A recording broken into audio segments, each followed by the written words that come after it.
Hi everyone, it's Julia here. Today I'm going to make a few videos by myself focusing on how as an immigrant and an international student you can fit into America.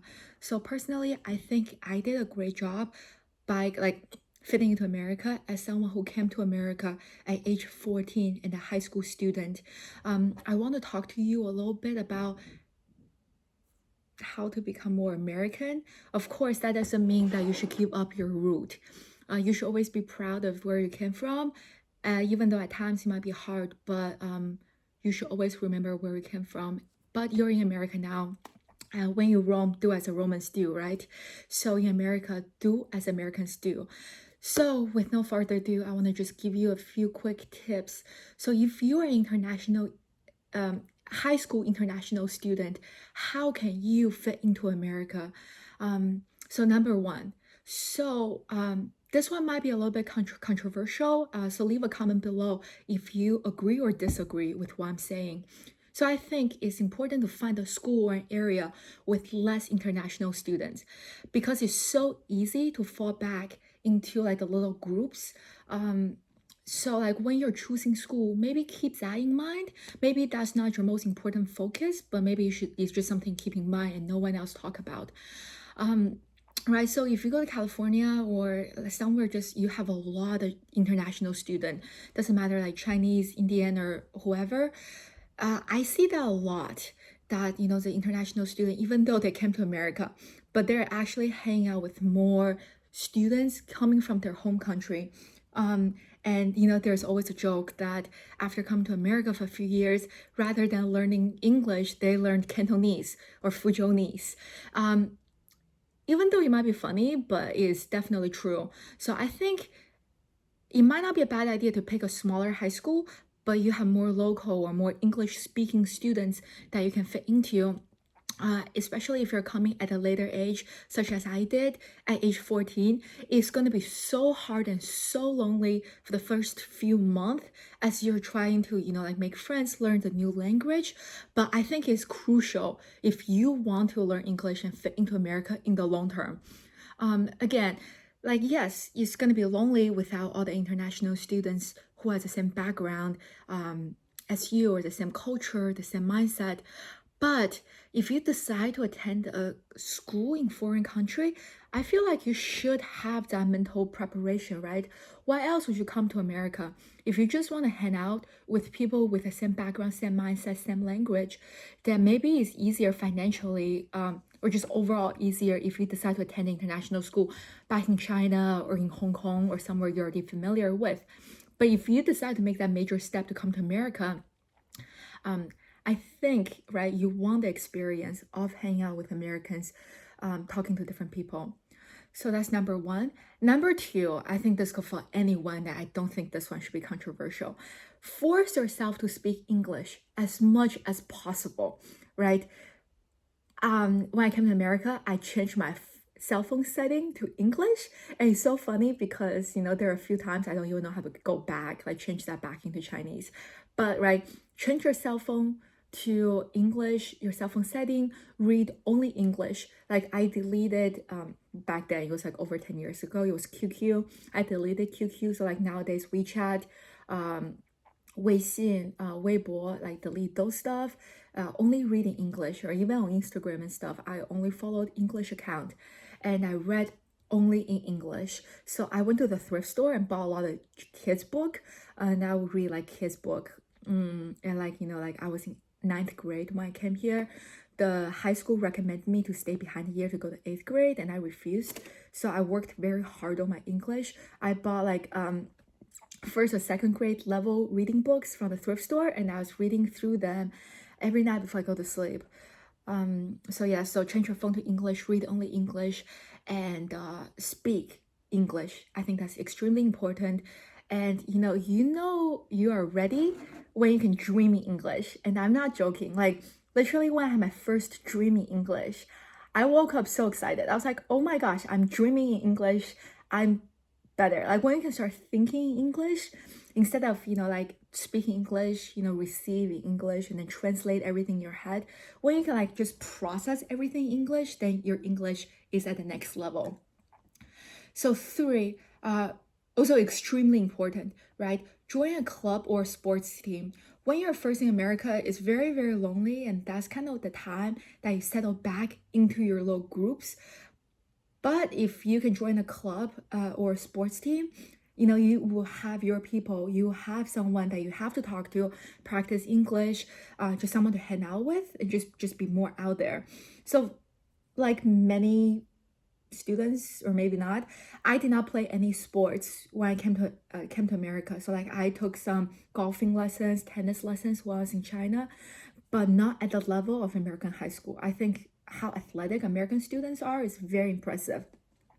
So I joined the cross country team and track and field team, long distance running, because cross country is that one sport that you don't need any skill, right? A lot of American kids, they start playing soccer, football, or whatever sports they do since a very young age, since like elementary school, and they do quite a few hours every day. And I cannot compete with that. But running, right, especially cross country running, is something that you don't need prior skill.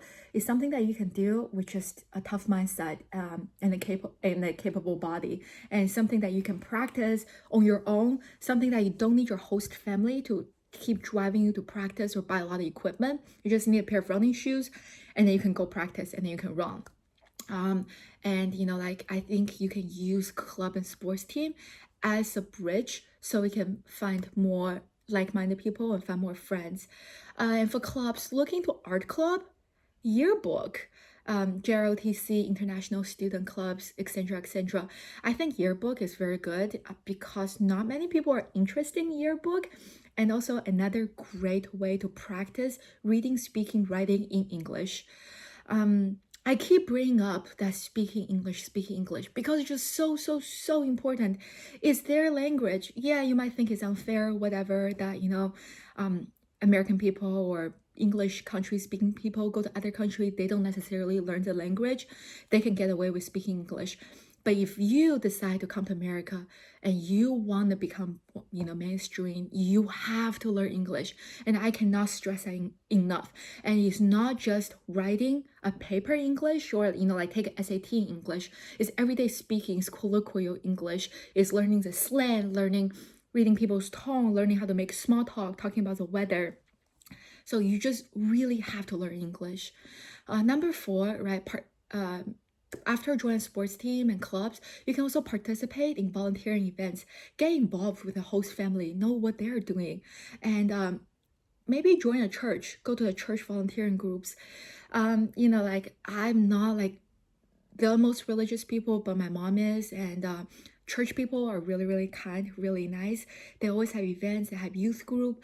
It's all something that you can participate in, and just learn more about the local culture. You don't have to off the bat believing it, but you should always respect it. And you don't know what you don't know, so maybe you can use it as an opportunity to just learn more. 5, right? Ensure you're getting really good grades and SAT score. I know this fits into all the stereotype of, oh, Asian people are good at math, you're good at school. But that's a really positive stereotype, right? If people think I'm smart, like, cool, I want to be smart. I don't want people to have the stereotype of me being like lazy or, crazy, like rich and just living off daddy's money. I think if you can, keeping up a good grades is very important. Start thinking about what you want to do in college and where you want to attend college as early as possible. Utilize your guidance counselor and always keep in mind why you decide to come to America. So study hard. I think getting straight A's, if you put your mind to it, if you really make a point, is very doable, right? When I first came to America, the very first semester, I got B's and C's, right? I was in like the challenged student group for English and history, and like the first year I got a B or C, but after the first semester I only got A's. My parents did not really harp on me on my study, but I was very hard on myself because I want to show off a good representation. I don't want people to think less of international students, and I want a good future for myself. And as someone who is not a varsity like football star or like the best sports person, or with very like special talent, getting good grades and SAT score is the easiest and best way for you to pave your way for the future. And now just some smaller things. So first, right, like don't be snobby, don't be prejudiced, be humble, always be kind. Like sometimes, just at times, even though I always encourage to speak up and always say, speak English, English is just a tool for you to communicate. Who cares that you have an accent, right? If they can understand you, then you're doing a great job. But at times, talk less, smile more. Always smile, be nice, and also don't be afraid to stand up for yourself. If your host family is not treating you right, you're paying them, you're the customer. Obviously they should not bend over for you, but you should also not bend over for them. Stand up for yourself, be firm. Don't let anyone take advantage of you. Also, if you're under a lot of pressure, seek help, seek therapy. A lot of schools provide that for free for international students. I know you're very lonely at times. There's absolutely no shame in seeking help. I feel like I've seen a lot of high school students or college students who are just so stressed out and who kind of went down the wrong path. So there's absolutely no shame in seeking help. I personally always think therapy is so great. I personally went to therapy all throughout college, and even with Philip, we went to couple therapy. It's just a very, very good way for you to talk, get your emotion out, get your feelings out. Also, manage your parents' expectation. You are good enough. Not everyone can get into Ivy League. Not everyone can get into a really, really good college. They're very selective for a reason. Who say Penn State is not good enough? Who say Ohio State is not good enough? I know plenty of students who are having a better job, better life, higher paid, happier by going to a state school. Just manage your parents' expectation. We're just people. We're not superhuman, and we are not going to bring honor to our family just because they send us to America to study. You're trying hard enough, so don't be too hard on yourself. I've always been way too hard on myself, and I've only learning pretty recently at age 25, and I came to America at 14, that it's okay. It's okay to bomb a test. It's okay to not feel well sometimes, and it's okay. There's always going to be someone who's better looking than you, who's richer than you, who's smarter, who got better college offer. But it's not your life. You cannot always compare yourself with other people, right? Or even sometimes maybe comparing yourself down if that makes you feel better. And you can only live your life. So these are my advice for high school or middle school international students have to fit into America. So my mom used to host a lot of international students, and I've been to quite a few international school visits. And these are honestly, personally, I think the best advice I can give you as someone who came to America at 14 and who, I think did pretty well for myself fitting into American society. I'll leave a comment below to let me know what you think. I also have the same video in Chinese. But of course, if you're an international student trying to learn English, you should probably watch this one instead. Cool. Hope this is helpful. And if you have any questions, I'll be more than happy to answer them and to help you out. Bye.